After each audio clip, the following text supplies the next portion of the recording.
When you're up and down and you're over and out, come listen to your friend Stephen Browne. This is the show.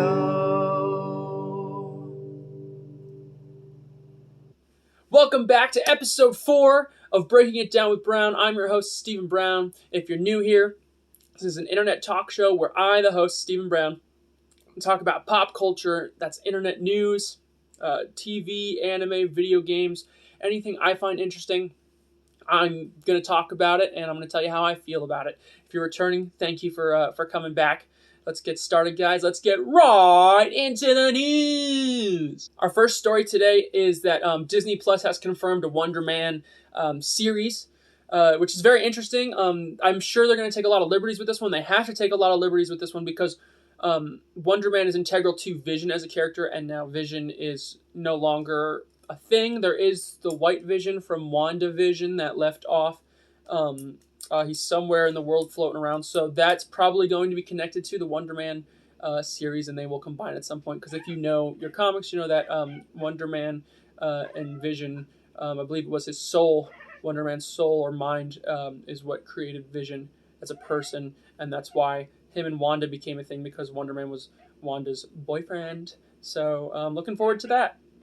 Thor 5 is reportedly in development, and Taika Waititi is confirmed for not returning as director. No new director has been named yet. This obviously, the movie's in pre-production. It's very early stages, but there will be a Thor 5 without Taika Waititi. So interesting. We'll see where it goes forward, what it's going to do. DC Comics made a huge fool of itself this last week by releasing Spanish Heritage Month covers for DC Comics, but what they were just superheroes like Green Lantern, 2 Green Lantern covers specifically, and Blue Beetle, for instance, holding tacos and burritos, because that's all Spanish people are about.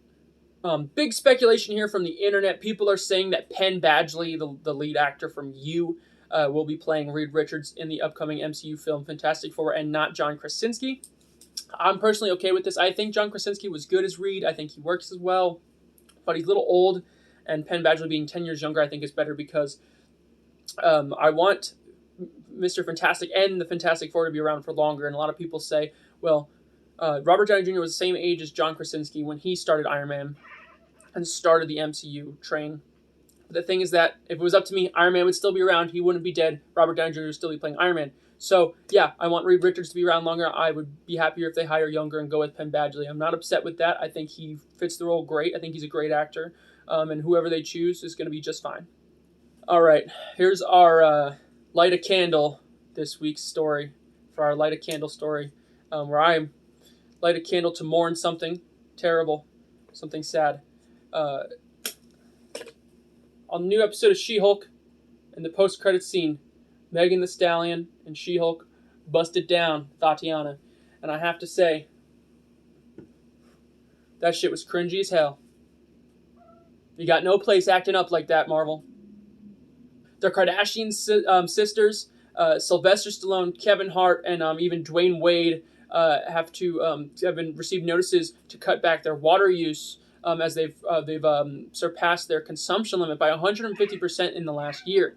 Now, I don't know what the government is thinking. Celebrities need all those fluids and those liquids to power their youth tanks, their test tubes where they float at the end of the night when they go to sleep. They tie themselves up with tubes, and kind of like Goku in Dragon Ball Z, and they sit there. And sometimes they have the blood of youth in there, and of virgins and adrenochrome and things like that. I'm personally very excited about this next one. We have a Roadhouse reboot coming starring Jake Gyllenhaal. Now, Roadhouse is, if you don't know what it is, because you're all, I'm sure, too young for this, but Roadhouse is an old 80s action movie where Patrick Swayze rips a guy's throat out with his bare hands. It's a great punch 'em up movie, super fun, and Jake Gyllenhaal's a great actor, and I hope that they keep the camp, and I hope it's goofy and stuff, and I hope it's still lighthearted like that. Reportedly, Barbie Ferreira, no one's favorite character from Euphoria, will not be returning for season 3 because she got into some kind of dispute with the creator of the show and head writer Sam Levinson, who wanted to have the character have a eating disorder arc, and Barbie didn't think that really matched the character's journey. Ladies and gentlemen, coming to PlayStation Plus this month, all of the Sly Cooper games will be playable, will be streamable. If you're not playing Sly Cooper, what are you doing? Just what are you doing with yourself? Very sad, very tragic. There was Gabby Hanna had some kind of psychotic break, some kind of mental episode on TikTok where she was claiming to be God, claiming to be Jesus, and someone broke into her home, and she was manic, so she went along with it and let them do whatever they wanted in her house, basically.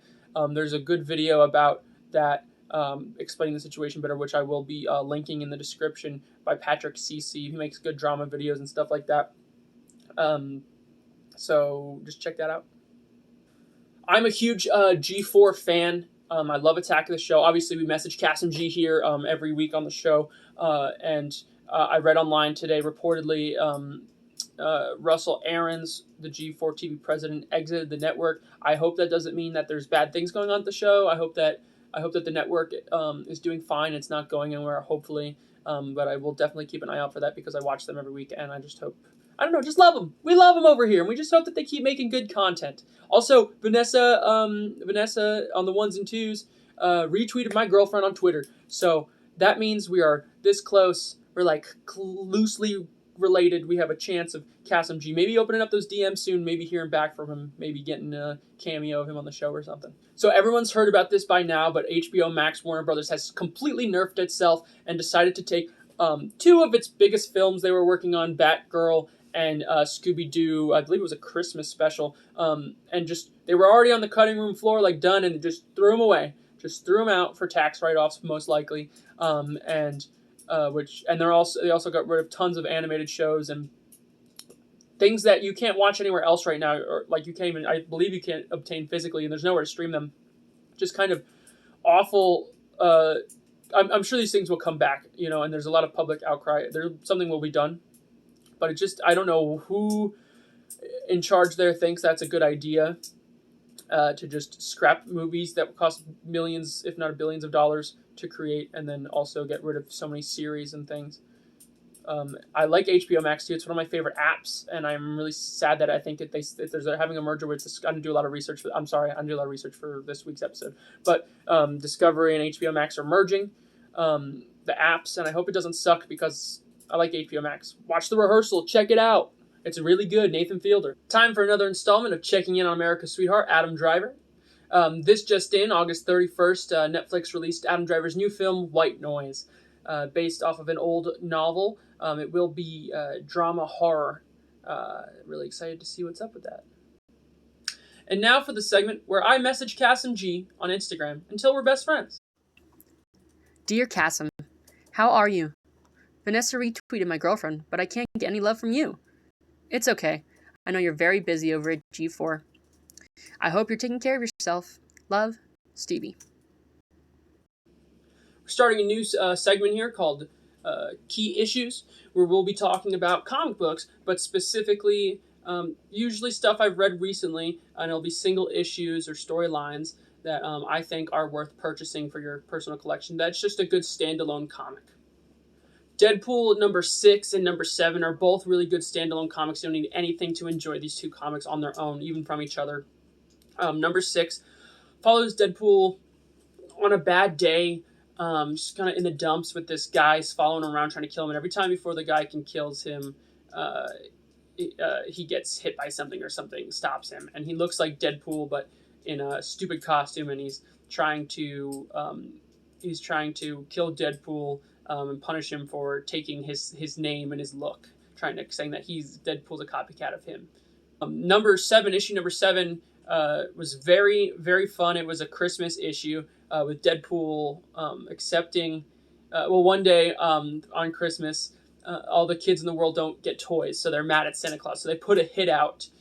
They scrounge all their Tooth Fairy money up, and they put a hit out on Santa Claus, and Deadpool accepts the contract to go kill Santa Claus, and it's very funny, very cute. Now, both these issues are from Deadpool 2018, that run of Deadpool, so if you want to check those out, there you are. And our last key issue for this week is going to be 2018's Avengers Halloween special. I'm not going to spoil any of the short stories in there, but it's full of short stories, usually just about 3 to 4 pages a piece. Very short, very quick, but very fun, and nice to see a little Avengers style horror, little Marvel comic horror stuff going on. Letterboxd Diary, where we check in on all the movies I've seen since the last episode. We got a couple movies here today, a couple I'm happy to talk about, a couple not so much. Let's get into it. First up is definitely the best movie I watched in the last couple weeks since our last episode. Is Licorice Pizza. I give this an 8.5 out of 10. It's a modern classics collection, certified banger. I want to buy this on Blu-ray. I can't wait to watch it again. I've only watched it once. Can't wait to watch it again. There's a little bit of backlash surrounding the movie because the movie is based on a 15-year-old boy in the 60s or 70s. I can't remember. I'm sorry, actually, off the top of my head right now. And the whole thing is that he falls in love with and is hitting on a girl who is probably, I want to say, like maybe 20, but she lies about her age. She says at one point she's 25, at one point she's 27. But she never, when she goes to restaurants and bars in the movie and stuff, she doesn't order drinks. And someone offers her, they say, would you like a vodka or a gin? She says, yeah, I'd love a vodka gin. So she doesn't even know what alcohol is, basically. So I'm assuming that she's actually not of age. But the internet hates this movie because they think it's pedophilia or whatever. Everyone's like, oh, well, you think it's just okay because it's a guy who's the younger one and the girl's older. But no, I don't think there's anything to do with pedophilia. It's just young love, and I don't have a problem with this film at all or what it's about. It's a really beautiful, really great movie. I don't want to spoil anything for it, but you got to watch it if you haven't seen it. It's amazing. I love it. Definitely I would say in my top 10 movies. I'd probably say my top 10 movies ever. It's really great, and I can't wait to watch it again. Next up is Steel Magnolias. I don't have a lot of great things to say about this movie. I give it a 6 out of 10. It's worth watching once. It's not even like a chick flick. I mean, it is a chick flick. I like rom-coms a lot, or one of my favorite genres of movies. But Steel Magnolias is just not too captivating, but it's a nice little hangout movie. It's about 2 hours long. Mainly just watching these characters' lives and stuff. I won't spoil anything if you haven't seen it. But the main draws here are you get to see Dolly Parton acting in a main role, and of course the beautiful Julia Roberts, who is like one of my biggest celebrity crushes. I think that woman's beautiful. So if you want to check out a movie that they've both been in and starred in, then watch Steel Magnolias. Up next is Not Okay, with Zoe Deutch, who I like. She's a good actress. I like most of the stuff she's in that I've seen her in. Like Why Him was honestly a modern classic. I throw that in my list in my movie collection. But Not Okay is a 6 out of 10. Like Steel Magnolias, I'd watch it once. I don't think I'd ever watch this again. I would watch Steel Magnolias again. But this one follows Zoe Deutch as she's a writer in New York, and she wants to get little Instagram famous and stuff. So she edits pictures and pretends she's in Paris, and while she's pretending to be in Paris to make her Instagram look good, photoshopping stuff, there's a terrorist attack right at the spot she had posted a fake picture of, so people think that, like 5 seconds after she had posted, so people think she survived a terrorist attack, and she has to go through the whole movie pretending, and obviously gets uncovered by the end. And very weird ending on this film. I like movies that have a bold ending that stands out. Like, it's a very different ending, but probably will unsatisfy a lot of people, and I don't think this movie's going to make a lot of people happy because of the ending is very unsatisfying. This last one is very surprising. Just kind of came out of nowhere. I just found it on Netflix and decided to watch it one night with a girlfriend. It's Love Hard, with the guy from Silicon Valley. I should have wrote down his name beforehand. I can never remember his name. I think his name might be Jimmy or something. Jimmy something. I might be wrong. Something with a J though, for sure, I think. And then the actress who isn't Victoria Justice but looks like Victoria Justice, was in Vampire Diaries, whatever her name is. But I know I didn't do any research for this episode today. I'm sorry, guys. But it was a very good movie, and actually I give it a 7 out of 10. And I'm giving it a Modern Classics Collection title as well. I'm throwing it on my list. I want to buy it. It's a Netflix movie, so I don't know if they sell DVDs, probably not. But I would buy it physically if I could to have it in my movie collection. It's a Christmas rom-com where the main character is an Asian guy, and he catfishes a beautiful girl, and she shows up to surprise him on Christmas. They're talking long distance. She thinks that he's this attractive guy, and she shows up at his door and knocks on it, and boom, he's not who he said he was, and madness ensues. And it's a subdued comedy is how I'd explain it. It's a comedy, but it's nothing it's a little absurd, but it's nothing crazy or over the top, and it really holds its tone, and it's just actually really cute. It's just a surprising movie. Like, as I watched it, expecting it to be nothing but a shitty random Netflix, Christmas movie, it just grew on me as time went on. And me and my girlfriend were both telling ourselves, like, wow, like saying to each other, like, wow, this turned out to be really good. I'm really glad we watched this. Really love this movie. It's really fun. So please check that one out. It's probably really slept on. Weeb World, excellent virginity. Time for a new segment called Weeb World, where we talk about anime and manga and stuff. Up first, I'm going to talk about Restaurant to Another World. I binged this over a couple days recently last week. I give this a 6 out of 10. It's worth watching once. It's a fun little show where you've got a door that shows up in random different fantastical worlds, and right kind of seemingly when people need it to. And when you go through, it takes you to a restaurant where they can make you just about anything that will rock your socks off. It's one of those cooking anime or shows where they explain the food and how it's made and stuff, and you watch it being cooked. And I just kind of had it on the background while I played video games and stuff like that, or read on my computer. And I think this is worth, chilling out to. Not a bad show. I started rewatching a classic, Sergeant Frog, for the first time in Japanese. I watched the English dub, the Funimation dub, back when I was a kid on Netflix and stuff back in the old days. But I'm rewatching it now in Japanese, and I'm gonna watch the entire thing. And man, Sergeant Frog, if you've never watched it, is amazing. Kero Gunso. So good, so much fun. It's just one of those older style anime comedies where it is nonstop hitting you with the punches, and for people with ADD like me, it really keeps your attention, which is hard for me with as I get older. I find it harder to watch anime because something about just getting older. I just find it harder to watch cartoons, and I'm preferring live action more, as it used to be the opposite, obviously, when I was younger. But that show is just such a great time. I just feel so much joy when I watch it, and I cannot recommend it enough. Last for things I've watched or read recently, we're going to talk about Shonen, made by the same person that made not Baccano. I don't remember what it's called, and sorry, I'm not looking it up because I'm trying to get this done. The anime and the manga about making manga, that was really, it's something with a B. I don't know. It's not Baccano. Baccano is the thing with the train. I've seen that too. But Shonen, very good. It's about onstage comedy and skits and things like that, and about these two characters who become friends over their love of comedy. And I read the first arc, about 7 or 8 chapters it was, and it was just very, actually, I don't know, something about it was very captivating. It was very well written. It's worth checking out, definitely. We're going to be doing a sub-segment of Weeb World called Jump In, where I'm going to go over the weekly Shonen Jump rankings. We're going to check those out. Still at number 1 in the weekly Shonen Jump rankings is One Piece the GOAT. Jujutsu Kaisen has rose up to the 2nd spot, beating out My Hero Academia. My Hero Academia has moved down to the 3rd spot, just under Jujutsu Kaisen. In 4th place is Sakamoto Days, a really great series you need to be reading if you're not. The 5th spot goes to Akane Banishi, a manga about Rakugo, which is very good. It's well written. I haven't read it in a while. I have to catch up to wherever I was at, but check it out. The Elusive Samurai climbs up to the 6th spot, which I find interesting. I'm reading it, but I just don't think it's that great. Blue Box moves down to the 7th spot, being beat out by Elusive Samurai. Witch Watch, which I was just reading yesterday, actually, moves up to the 8th spot. I do like Witch Watch. It's not bad. A newer series, Ruri Dragon, moves down to the 9th spot. It is on hiatus. I'm surprised to still see it so high in the rankings. I don't know how long it's been on hiatus, but obviously it's only going to drop until it comes back. And if it does come back, we'll see. The 10th spot is Black Clover's moved up to the top 10, back to the 10th spot. Also, I keep seeing Black Clover fans going crazy on Twitter. You have to accept that your series sucks.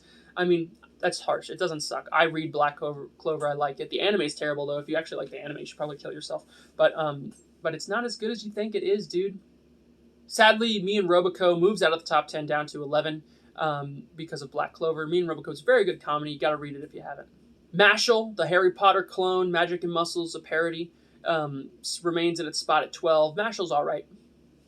A Personal Pleasure, Undead Unluck has moved up 4 spaces. It's up to number 13. I like Undead Unluck. I've only heard bad things about it. I seem to only see people saying it's mediocre and not great, but I think it's really good. Mission Yozakura Family sitting still at 14th place. At number 15 is High School Family. I enjoy High School Family. It's pretty fun. At the start of your bottom 5, the series that are at risk of being cut, you've got PPPPP at 16, a manga about pianos, which I'm reading only a couple chapters in, but I do not enjoy it. I haven't checked for new manga in about a month or so, but I'm seeing Aliens Area here. Says it's moved down 4 spaces to number 17, but I was not even aware of Aliens Area. I don't know what it is at all. Obviously, I will read it at some point and check it out, but I can't give any opinion on it at this moment. Super Smartphone is at number 18. I just started reading Super Smartphone. I don't like the premise. It just, I don't know. It's too expected. It's too basic for me. I personally really like Earthchild. I'm sad to see it at 19. I've only seen people saying they want it to be canceled and they want it to go away, but I like Earthchild and I hope it sticks around. I don't know what's going to happen to it, but hopefully it holds on.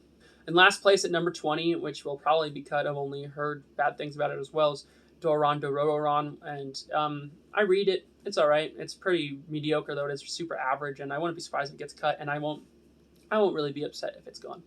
All right, the last segment of the show is Stevie's Rec Room, where I just talk about anything I want now. We're past the news and all the other segments and things. We're just going to get into whatever I feel like talking about. I've been playing a lot of Minecraft on Switch. I feel like a little kid again. Like I was, like any kid, I was obsessed with Minecraft when I was like 12. And it feels good again to be playing it. And I found like a new love for it, and there's with all the new also I haven't played in a while, so there's all those new updates like the caves and stuff like that are really different. And it's been a lot of fun to dive back into that and create my world. And I play normal survival. I don't do creative. I am like slowly making a nice world for myself. I also want to recommend Tekken Lore, a Tekken Lore video by YouTuber Clement J64. Here's a picture of his channel. It's just a long video. He's got a long video about Tekken. If you've ever been interested in the fighting game Tekken, and you want to know more about the story and and all the connections between the characters and stuff, is a good video to check out. And lastly, I mentioned earlier in the Gabby Hanna story, Patrick CC has a good video called the Gabby Hanna Experience, talking about the drama around her and the mental illness and stuff. And I'm going to put links to those 2 YouTube videos, the Tekken Lore video and Gabby Hanna Experience, in the comment section, or not the comment section, in the description. So please check those out. Thank you guys so much for watching. If you're new here, please subscribe, like, comment, join the group here. If you're a returning subscriber, thank you for showing up again. If you watch this far, if you watch the whole video, I appreciate you sticking around. Not a lot of people do. If you have any suggestions, a movie you want me to watch, a game you want me to play, a story you want me to talk about that I haven't heard about, go ahead and leave it in the comment section, or I'm going to have all my socials here. You can message me on Instagram or Twitter. I'm very active on Twitter now. I've never used Twitter before, just started using it now, and I'm into it. Like, it's fun. I'm having fun with it, so I got nothing going on. I will definitely respond to you if you want to talk to me. So go ahead and let me know, and we'll see you guys next time for episode 5.